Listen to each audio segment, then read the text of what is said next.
Is everything okay? So very good morning to all of you and welcome to our the YouTube channel The Pub वाला और excellency IAS के Bokaro centre में आप सभी का स्वागत है।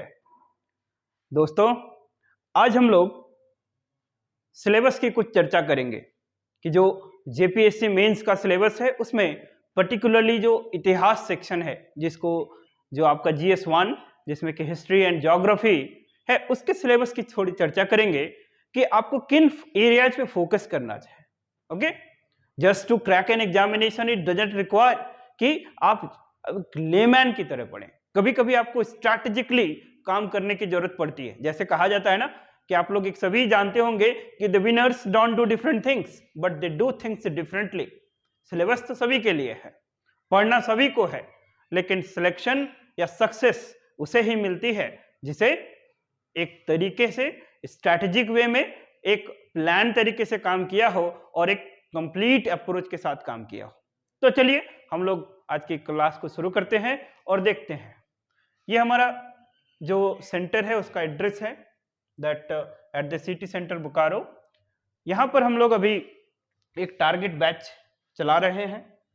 हिंदी और इंग्लिश मीडियम में कक्षाएं यहाँ पर कंडक्ट की जा रही हैं, online and offline mode. Particularly offline mode जो कि हमारा मंडे से फ्राइडे तक जो भी रेगुलर बैचेज हैं एंड वीकेंड बैचेज जो प्रोफेशनल्स हैं उनके लिए व्यवस्था की गई है कि सैटरडे एंड संडे को रेगुलर अराउंड 6 to 6 मतलब 12 आवर्स की क्लासरूम एक कक्षा होगी और साथ ही साथ एक टेस्ट भी उनको संडे को लिया जाएगा। तो इस तरह से आप इस प्रोग्राम से जुड़ सकते हैं एंड इसमें टेस्ट सीरीज हमारा ऑलरेडी बन चुका है। Hopefully that from the next week, very next week हम लोग इसको लॉन्च कर देंगे।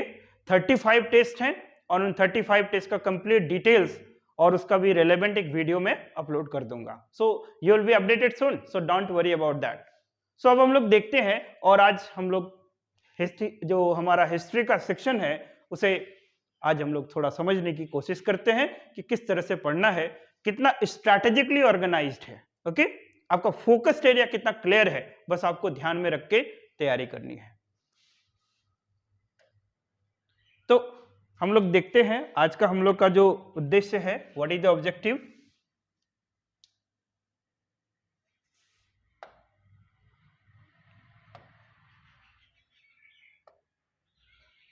हिस्ट्री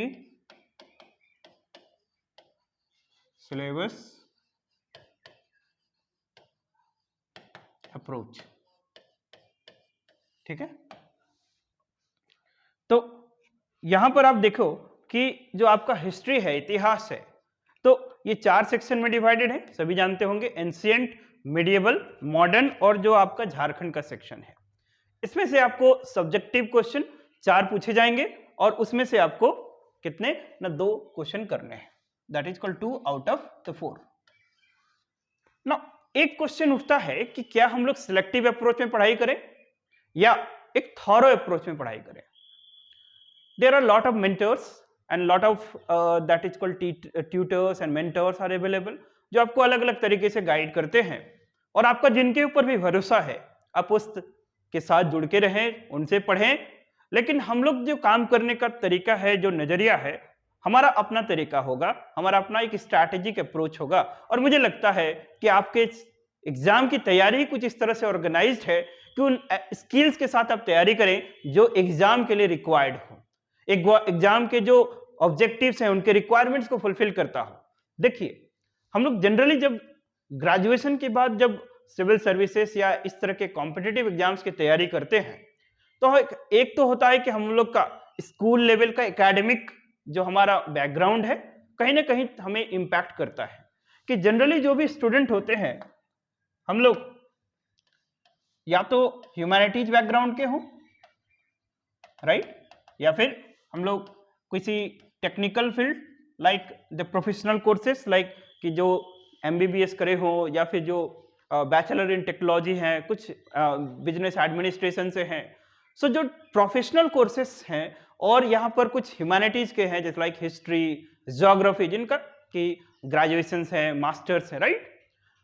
तो सिविल सर्विसेज का जो एग्जामिनेशन है उसके लिए पहली बात तो क्लियर कर लेना है कि जो आपका बैकग्राउंड है मे बी किसी एक्सटेंट पे रोल प्ले करेगा, बट यहां पर एक स्क्रैच से ही शुरू करना पड़ता है। जैसे बोलते हैं ना कि जीरो बेस बजटिंग, तो आपको राइट फ्रॉम द स्क्रैच काम करने की जरूरत है। और हमारा एडवाइस है कि जो स्क्रैच से काम करना शुरू करेंगे और 5 से 6 महीने की एक that is called cut throat competition के साथ साथ कंप्लीट लेबर में काम करेंगे, तो आई थिंक ये एग्जाम को, ये कंप्लीट सिलेबस को कंप्लीट करना इजी भी है और आप इस इजीली इसको क्रैक भी कर पाएंगे। जैसे कि that you do not leave any stone unturned, आपको इतना पढ़ना है कि आप कभी ये सोच के देखो कि हम लोग क्यों सेलेक्टिव अप्रोच पे नहीं जाते हैं। हमारे पास सिलेबस को कंप्लीट करने का क्या क्या अप्रोच है, एक तो सेलेक्टिव और एक you can call thorough approach, ठीक है। So what is the difference between these two, कि दैट सेलेक्टिव अप्रोच कि आपको बोला जाए कि ये 4 सेक्शन है, आप झारखंड तैयार कर लो, एक एंशिएंट मेडिवल मॉडर्न में से कोई भी एक टॉपिक तैयार कर लो। हम लोग देखेंगे कि अभी जो प्रीवियस ईयर का क्वेश्चन है उसमें भी जो किन फोकस एरिया, किन किन टॉपिक से फोकस किया गया, तो आपको एक बेटर पिक्चर क्लियर हो जाएगा। तो हम लोग हमेशा थॉरो अप्रोच पे बिलीव करेंगे। ओके, सो थॉरो अप्रोच का मतलब there should be a holistic and complete picture in your mind and in your that skill. ऐसा क्यों? बिकॉज माय डियर फ्रेंड्स, ये आप समझिए कि आप सिविल सर्विस ज्वाइन करेंगे, स्टील फ्रेम के पार्ट बनेंगे, एडमिनिस्ट्रेटर होंगे। तो एडमिनिस्ट्रेटर ऐसा नहीं है कि आप किसी एक पर्टिकुलर फील्ड में you would be A part of generalist. जो सिविल सर्वेंट होते हैं वो कैसे होते हैं? जनरलिस्ट होते हैं, है ना, जनरलिस्ट। तो एक टॉपिक है जनरलिस्ट वर्सेस स्पेशलिस्ट। सो जनरलिस्ट का मतलब होता है कि they have a sort of knowledges, they have a complete integrated knowledge of the different domains of the different disciplines। हर एक फील्ड में आपका एक एक्सेप्टेड लेवल का नॉलेज, एक्सेप्टेड लेवल का अंडरस्टैंडिंग है और आप अप्लाइड चीजें करना जानते हैं।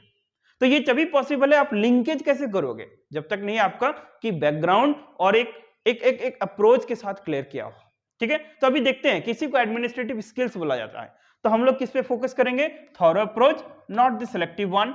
Second, that we have to develop the characteristics of administrator, that is something called a generalist। मतलब सिविल सर्विसेज की तैयारी कर रहे हैं तो आपके जो कैरेक्टर्स भी उसी तरह से नर्चर होने चाहिए, डेवलप होने चाहिए। तो अब हम लोग वापस अपने प्रोग्राम्स पे आते हैं कि हम लोग इन चीजों को कवर कैसे करेंगे। उसके पहले हम लोग सिलेबस पे एक ओवरव्यू देख लेते हैं कि सिलेबस में आपके कौन कौन से टॉपिक मेंशन्ड हैं। जैसे कि एंशिएंट हिस्ट्री की बात करेंगे तो एंशिएंट हिस्ट्री का मतलब क्या होता है? एंशिएंट हिस्ट्री का मतलब हम लोग एंशिएंट हिस्ट्री, तो एंशिएंट हिस्ट्री में जो सिविल सर्विसेज का सिलेबस होता है वो अब इंडस वैली सिविलाइजेशन से शुरू करते हैं, दैट इज अराउंड 2500 बीसी।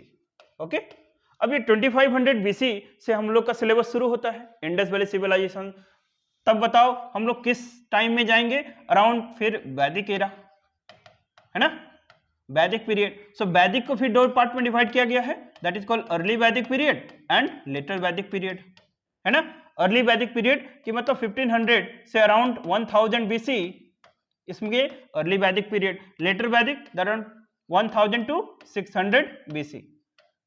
तो इसमें कुछ डेवलपमेंट्स हुए। और जब भी आप हिस्ट्री पढ़ो तो हिस्ट्री पढ़ने का क्या आपके अप्रोच होने चाहिए? दैट यू फोकस ऑन की administrative aspect, you focus on the social aspect, आप इकोनॉमिक एस्पेक्ट और कल्चरल एस्पेक्ट, इन 4 एरिया पे फोकस करेंगे, administrative, social, economic and cultural. और पॉलिटिकल भी इसी में आ जाएगा, पॉलिटिको एडमिनिस्ट्रेटिव। ओके, तो जैसे एडमिनिस्ट्रेशन क्यों पढ़ते हैं हम लोग? क्योंकि जो एडमिनिस्ट्रेशन है, एडमिनिस्ट्रेशन किसी हर एक राजा के साथ चेंजेस नहीं होता है। एडमिनिस्ट्रेशन को डेवलप होने में अराउंड सेंचुरीज लगता है, ये 200-300 सालों तक एक एडमिनिस्ट्रेशन चलता है। तो जब आप एडमिनिस्ट्रेशन को पढ़ते हैं तो आपकी जो हिस्ट्री है, अभी थोड़ी देख लेते हैं कि that 2500 BC Indus valley civilization, फिर एक ट्रांजिशन पीरियड आएगा वैदिक एरा। सो वैदिक एरा के बाद फिर हम लोग जब 500-600 बीसी पहुंच गए तब हम लोग रिलीजियस रिफॉर्म वाले फेज में होंगे, जिसमें कि भारत में बहुत सारे रिलीजन हुए, अराउंड 64 रिलीजन। दैट इन दी जब 5th to 6th century BC की बात करेंगे, जब बुद्धिज्म, जैनिज्म, तो उस समय इंडिया में अराउंड मोर देन 64 रिलीजन्स थे। उसमें से जैसे कि आस्तिक स्कूल, नास्तिक स्कूल, ठीक है, you heard about the Charvaka school, then Ajivika school, Buddhism, Jainism, Hinduism. तो वैदिक रिलीजन के बाद जो इमीडिएट आया उसको क्या बोलते हैं? हिंदू रिलीजन।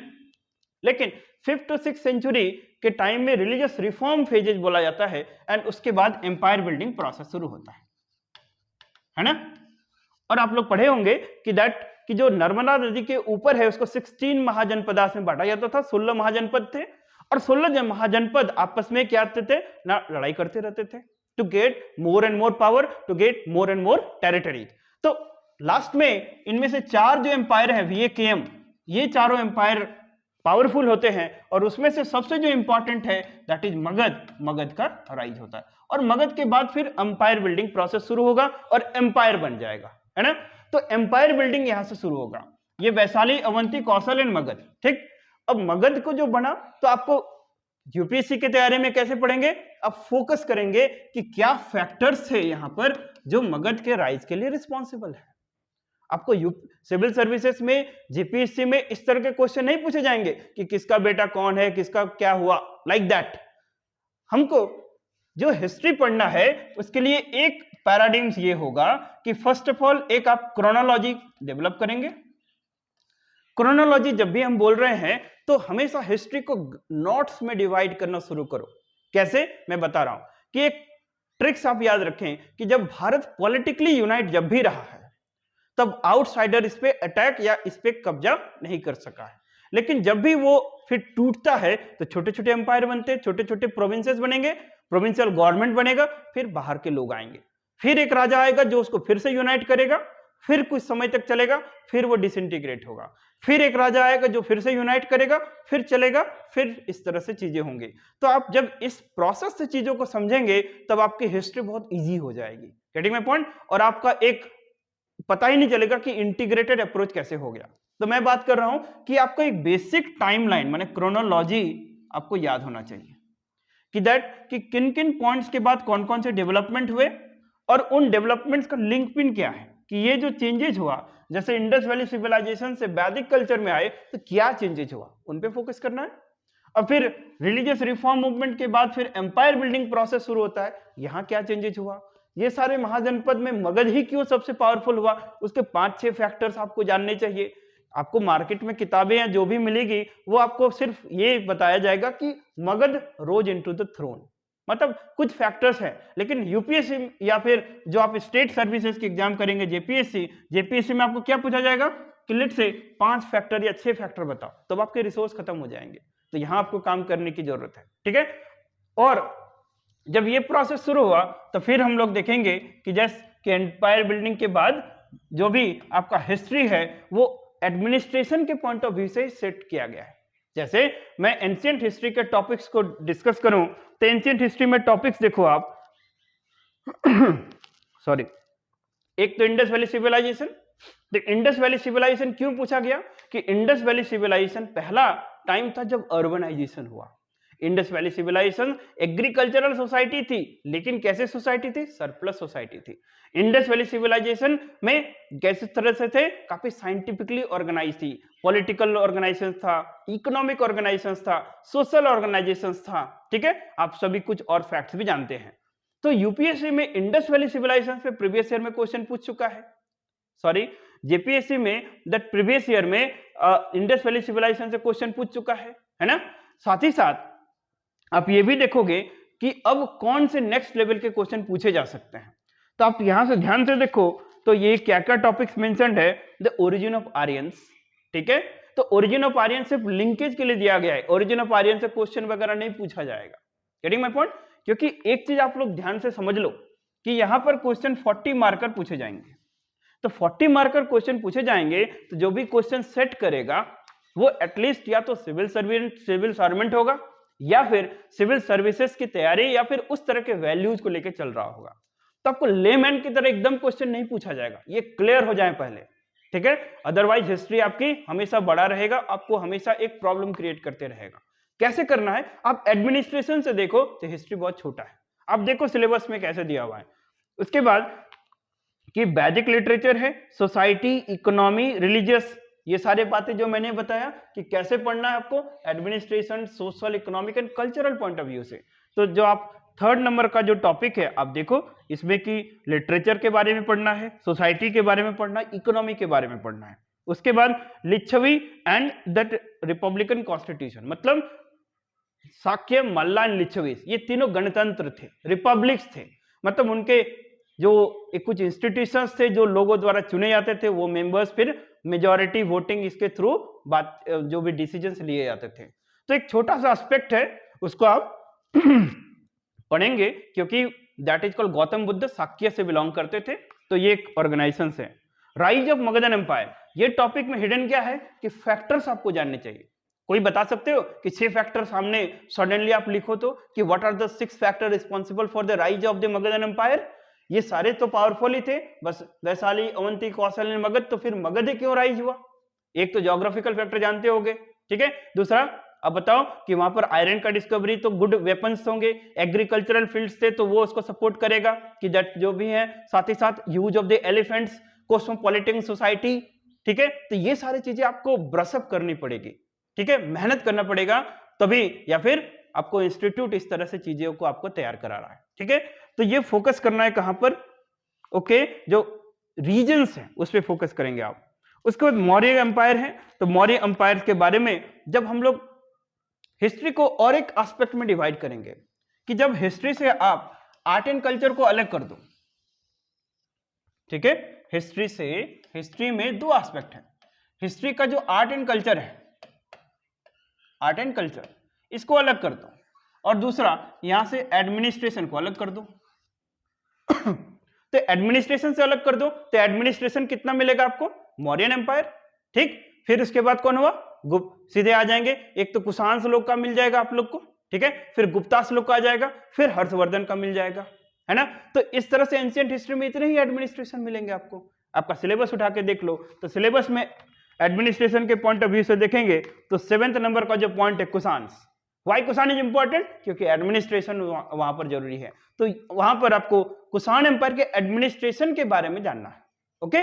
तो आपको सिर्फ हिस्ट्री नहीं जाननी है, फोकस कि जहां पर पूछा जाएगा, जो टारगेट किया जाता है, तो आपका इजी होगा, नोट्स बनाना भी सिंपल होगा और आप अच्छे से एड्रेस भी कर पाएंगे, ठीक है। देन देखो आप कुषाण के बाद फिर मैंने क्या बोला कि दैट गुप्तास, तो सीधे एडमिनिस्ट्रेशन में पहले मौर्य एम्पायर, ये आप फोकस करेंगे। और मौर्य एम्पायर में भी जो मन सो नहीं पढ़ना है, फोकस ऑन एडमिनिस्ट्रेशन, बिकॉज अर्थशास्त्र है ना। तो एडमिनिस्ट्रेशन वहां मिला, एडमिनिस्ट्रेशन गुड है तो वो एम्पायर बहुत दिन तक सस्टेन किया चला, वो डिक्लाइन हुआ तो फिर कौन आ जाएगा? कुषाण। यानी कुषाण क्यों, कौन थे ना? ट्राइब्स थे, सेंट्रल एशिया वगैरह से आए थे, है ना।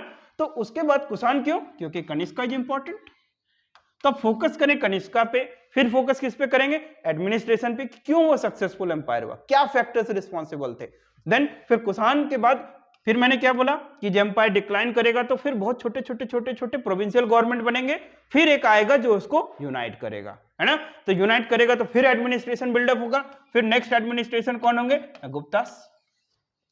गुप्तास दैट 320 से लेके 540 AD तक गुप्तास लोग थे, तो गुप्ता का एडमिनिस्ट्रेशन आप पढ़ेंगे, एडमिनिस्ट्रेशन पे फोकस करेंगे, क्योंकि एडमिनिस्ट्रेशन हर एक राजा के साथ या किसी हर एक टाइम के साथ चेंज नहीं होता है, एक 200 300 400 सालों तक एक एडमिनिस्ट्रेशन चलता है जो उस एम्पायर को सस्टेन बना के रखता है। Getting my point? अब गुप्तास के बाद बताओ, गुप्तास जब डिक्लाइन हो गया तो लेटर गुप्तास आए, बहुत सारे छोटे छोटे बने, लेकिन कौन ऐसा राजा आया जिसने फिर से यूनाइट किया? बताओ, हर्षवर्धन। तो फिर आप वर्धन एम्पायर के बारे में पढ़ेंगे, है ना। तो हर्षवर्धन में वर्धन एम्पायर का जो एडमिनिस्ट्रेटिव सिस्टम है, स्पेशली हर्षवर्धन का, आप उसको पढ़ लेंगे। तो आपका एंशिएंट हिस्ट्री खत्म। आप इस तरह से देखेंगे तो साथ ही साथ आप साउथ इंडिया में जब चले जाओगे तो साउथ इंडिया में कौन कौन से एम्पायर मिलेंगे? चोला, चेरा, पांड्या एंड साटियापुत्रा। अब चोला ही क्यों इंपॉर्टेंट है बताओ? चोला इंपॉर्टेंट इसलिए है कि एक तो इफिशिएंट नेवी, प्लस चोला का जो ऑर्गेनाइजेशन है वो विलेज इकोनॉमी पे बेस्ड था, कि वो एम्पायर था जो पंचायती राज इंस्टीट्यूशन पे फोकस करता था। समझ में आ रहा है? तो इसीलिए आपके सिलेबस में स्पेसिफिकली चोला से क्यों चांसेस होता है कि क्वेश्चन पूछा जाएगा, इसका रीजन ये है, ओके, कि या तो एडमिनिस्ट्रेशन के पॉइंट ऑफ व्यू से सोच रहा होगा, दूसरा उसकी यूनिकनेस जो उसको काफी अच्छे से सस्टेन किया होगा, ये चलाया होगा। तो चोला है, सबके साथ नहीं पूछा जाएगा। अब जब चोला पढ़ेंगे तो चोला के साथ पल्लवा भी पढ़ लेंगे, क्योंकि पल्लव और चोल में क्या लिंकेजेस है ना, कल्चरल यूनिटी है। तो आर्ट एंड कल्चर, अभी हिस्ट्री से हम आर्ट एंड कल्चर को फिर अलग कर देंगे तो आपको एक यूनिफिकेशन मिलेगा कि आप पल्लव यदि पढ़ते हैं तो चोला के साथ बहुत सारा सिमिलैरिटीज मिलेगा, तो आप एक पढ़ोगे तो दूसरा ऑटोमेटिकली कवर हो जाएगा। तो हम लोग जो यहां पर करेंगे तो यहां पर आर्ट एंड कल्चर को अलग पढ़ेंगे और हिस्ट्री के एस्पेक्ट को अलग पढ़ेंगे। अब हिस्ट्री के भी एस्पेक्ट को हमने तोड़ा होगा कि जैसे एडमिनिस्ट्रेशन के एस्पेक्ट से पूरा हिस्ट्री को आपको देखना है तो आपका क्वेश्चन फ्रेम होगा। अब कहीं से पूछो मैं तैयार हूं। ओके, एक बेसिक टाइमलाइन पढ़नी है। बेसिक टाइमलाइन जब हम बोलते हैं तो बेसिक टाइमलाइन से हमारा मतलब होता है कि आप इंपॉर्टेंट रूलर्स को आप थोड़ा बहुत याद रखेंगे। Getting my point? जैसे कि मौर्यन एम्पायर, तो 2-3 आप रूलर जानते ही होंगे, है ना, चंद्रगुप्त मौर्य, बिंदुसार एंड दैट अशोका। फिर जब आप उसके बाद चले जाएंगे तो कुषाण में आप कौन, कनिष्का के बारे में थोड़ा पढ़ेंगे। देन आप फिर क्रोनोलॉजी में नीचे चले जाएंगे तो गुप्तास में आप किसके बारे में याद रखेंगे, 2-3 चंद्रगुप्त मौर्य, ठीक है। फिर समुद्रगुप्त, चंद्रगुप्त 2, इस तरह से आप याद रखेंगे। Then come to the Harshvardhan empire. Harshvardhan empire में that is called directly Harshvardhan. तो आप बेसिकली टाइमलाइन याद रखेंगे कि किस किस टाइम में क्या हुआ। तो चोला एम्पायर पर फिर चले जाओगे तो राजा चोल, राजेंद्र चोल, 2-3 याद रखेंगे। साथ ही साथ साउथ इंडिया जब आप पढ़ेंगे तो साउथ इंडिया में वकाटकास के बाद डिसेंडेंट हुआ कि सातवाहनास लोग आ गए थे। सातवाहनास के बाद फिर और बेसिकली साउथ इंडिया में आपको Vijayanagara empire and Bahmani kingdom के बारे में पढ़ना है। एंड स्पेशली जेपीसी के लिए आप लोग विजयनगर एम्पायर पे फोकस करेंगे, है ना। स्पेशली जेपीसी के लिए किस पे, विजयनगर एम्पायर पे फोकस करेंगे। अब पूछा जाए कि बताओ विजयनगर एम्पायर क्यों सिलेबस में दिया गया। आप फिर से देखो एडमिनिस्ट्रेशन के एंगल से कि जो विजयनगर एम्पायर का एडमिनिस्ट्रेशन है वो थोड़ा यूनिक है। क्यों यूनिक है, मैं क्वेश्चन भी बोल देता हूं थोड़ा हिंट के, कि जो वहां के रोल ऑफ ब्राह्मणस थे वो डिफरेंट थे। जैसे हम लोग का जो वर्णाश्रम सिस्टम है, ब्राह्मण, क्षत्रिय, वैश्य, शूद्र, यहाँ पर ब्राह्मण के एक डिफाइंड रोल्स थे। लेकिन इन विजयनगर एम्पायर ब्राह्मण्स के रोल थोड़ा डिफरेंट थे, ठीक है। ब्राह्मण्स एज एन एडमिनिस्ट्रेटर थे वहां पर। So that's why Vijayanagara empire is unique. दूसरा, रोल ऑफ द वुमेन जो था विजयनगर एम्पायर में वो डिफरेंट थे। जो वुमेन रेसलर्स भी होते थे, वुमेन दैट इज कॉल्ड, साथ ही साथ खेती भी करते थे। तो इस तरह से वुमेन का रोल भी डिफरेंट है। तभी आपका हिस्ट्री में या कोई सिविल सर्वेंट सोचता है कि वो अंपायर क्यों क्वेश्चन पूछा जाना चाहिए। क्योंकि जब भी आप पढ़ें बच्चों तो आप सिविल सर्वेंट के एंगल से देखें कि आप एक दिन चल के एसडीएम बनोगे, एक दिन चल के आप डीएसपी बनोगे या फिर कोई अथॉरिटी बनोगे। अथॉरिटी इन सब चीजों पे फोकस नहीं करता है कि हिस्ट्री में कौन किसका बेटा था, किसका किससे लड़ाई हुआ। यदि लड़ाई हुआ और वो लड़ाई से पॉलिटिक्स कंडीशन या पॉलिटिकल कंडीशन चेंज हुआ तो आप उन फैक्टर्स पे फोकस करेंगे कि क्या फैक्टर्स इनेबल किया कि कोई जो विक्ट्री हुआ और किसी का लूज हुआ, ठीक है। तो आप उन पे फोकस करेंगे, आप इस पे फोकस नहीं करेंगे कि कितना वेपन्स यूज हुआ, कितने गोला बारूद दागे गए, ऐसी चीजें नहीं पढ़नी है। Getting my point? अब इसी हम लोग का अभी 20 से 25 मिनट के वीडियो में एक बेसिक अप्रोच तो मिल गया होगा कि हिस्ट्री पढ़ने का क्या तरीका होना चाहिए, और आप इस अप्रोच से पढ़ो तो हिस्ट्री आपकी बहुत छोटी है। आपके गिन के जो टॉपिक्स हैं, इन टॉपिक्स में से कितने हैं, एंशिएंट हिस्ट्री में 11 टॉपिक्स हैं। एंशिएंट हिस्ट्री को, इन 11 टॉपिक्स को आप एडमिनिस्ट्रेशन में एक पूरा सीक्वेंस डेवलप कर लो, कल्चर में पूरा सीक्वेंस डेवलप कर लो, देन आपका हिस्ट्री बहुत छोटा हो गया, है ना। उसी तरह से जब आप मेडिएवल पढ़ेंगे तो मेडिएवल में आपका एक तो टाइमलाइन, मैंने बोला कि बेसिक आपका टाइमलाइन तैयार होना चाहिए कि मेडिएवल हिस्ट्री कैसे होती है, कि अरब मोहम्मद बिन कासिम के इन्वेजन से आप एक पढ़ते चले जाओ till the death of Aurangzeb, है ना। देखिए मेडिएवल हिस्ट्री में भी आप कैसे तैयार करेंगे ना, अरब इन्वेजन्स। सो अरब इन्वेजन से लेके 1707 तक, जैसे कि जब औरंगजेब का डेथ हुआ था तब तक आप पढ़ेंगे। अब इसको पढ़ना कैसे, यहां पर फिर अपना एडमिनिस्ट्रेशन वाला एंगल लगाओ और कल्चर वाला एडमिनिस्ट्रेशन लगाओ। द कल्चर वाला एंगल और एडमिनिस्ट्रेशन वाले एंगल से हम लोग जब देखेंगे इन चीजों को, तो एडमिनिस्ट्रेशन के एंगल से देखेंगे तो बहुत छोटा है मेडिएवल हिस्ट्री।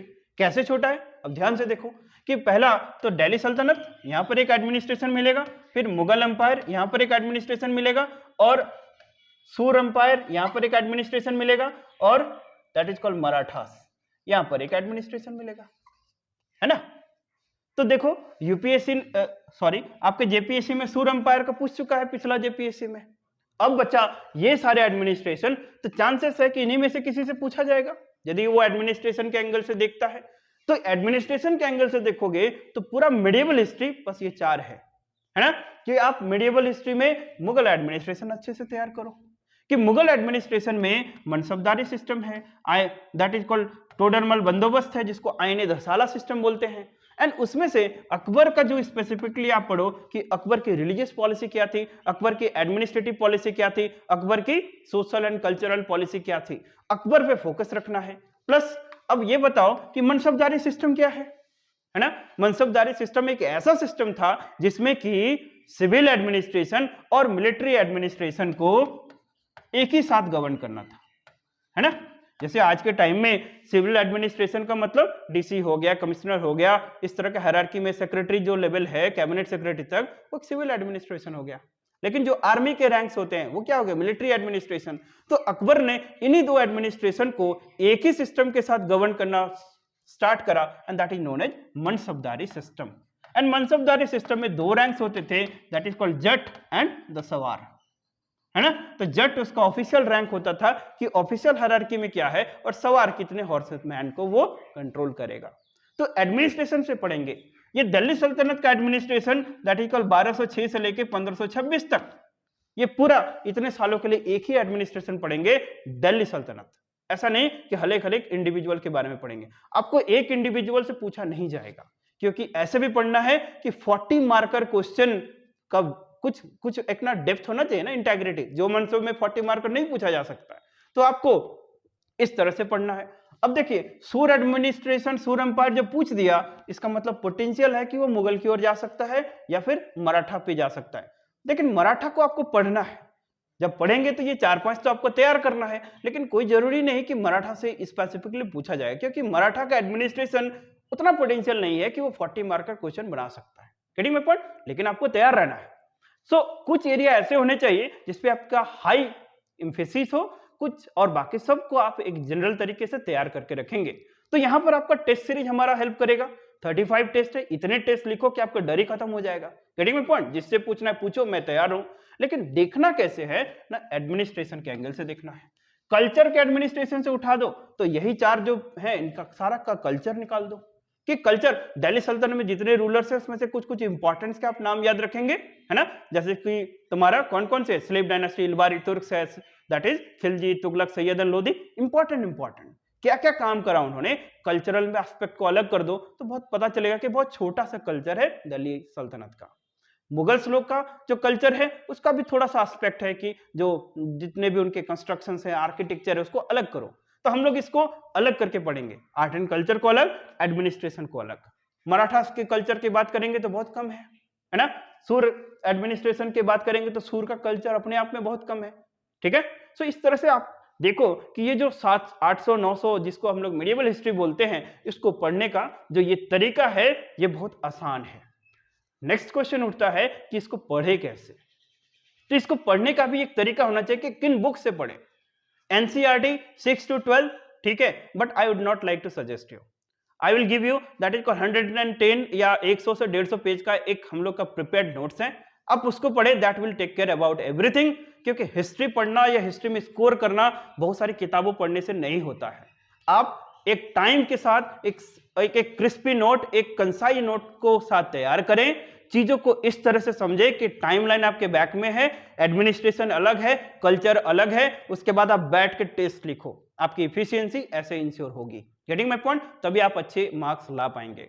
अब चलते हैं मॉडर्न की बात। तो दोस्तों, आप जब एंशिएंट और हिस्ट्री पढ़ते हैं और लड़ाई झगड़े पढ़ते हैं, यदि इंटरेस्ट है तो मॉडर्न पढ़ो।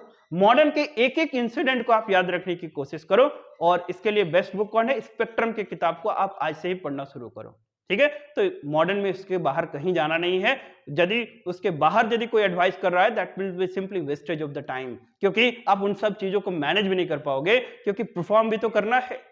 अब झारखंड के हिस्ट्री की बात कर जाएंगे। जब आपका इतना बैकग्राउंड तैयार है तो झारखंड के हिस्ट्री में आप सिलेक्टिव हो सकते हैं। Getting my point? लेकिन प्रीवियस ईयर भी जो बिरसा मुंडा के टॉपिक से या बिरसा मुंडा से रिलेटेड जो क्वेश्चन पूछा गया, आप ध्यान से देखो तो ये क्या बोलता है कि उसके मूवमेंट के बाद ये एक लेजिटिमेट मूवमेंट हो गया। मतलब आप एडमिनिस्ट्रेशन के एंगल से देखो, एक एडमिनिस्ट्रेटर के एंगल से देखो। जो मन तो नहीं पूछेगा कि ये क्यों हुआ, कौन जीता, ऐसा नहीं पूछे जाते हैं क्वेश्चन। तो आप लोग क्लियर कट आप इस चीज को समझ लेंगे, एंड हम लोग उसी डायरेक्शन में एफर्ट लेने की कोशिश कर रहे हैं।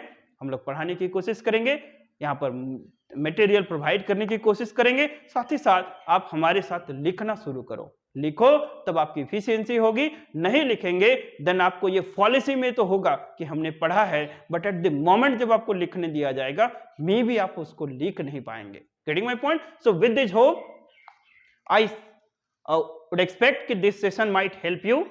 There is the limitations of the time, नहीं तो इसको और elaborate तरीके से बताया जाएगा। हम लोग सिलेबस पे एक डिटेल चर्चा करेंगे एक दिन, और जब हम लोग टेस्ट सीरीज का अनाउंसमेंट करेंगे तो डिफ्रैगमेंट की सिलेबस को किस तरह से हम लोगों ने डिफ्रैगमेंट किया है और उसके हिसाब से हम लोग का जो टेस्ट कंडक्ट होगा तो उसमें थोड़ा और हाईलाइट या ओवरव्यू देने की कोशिश करेंगे। तो तब तक हमारे वीडियो के साथ जुड़े, हमारे साथ जुड़े रहें, हमारे वीडियो को देखते रहें और पढ़ते रहें और अपना लेवल को इंक्रीज करते रहें। Join with Excel and CIS and we will take care about everything. So till then, you take care. Goodbye. Have a nice day.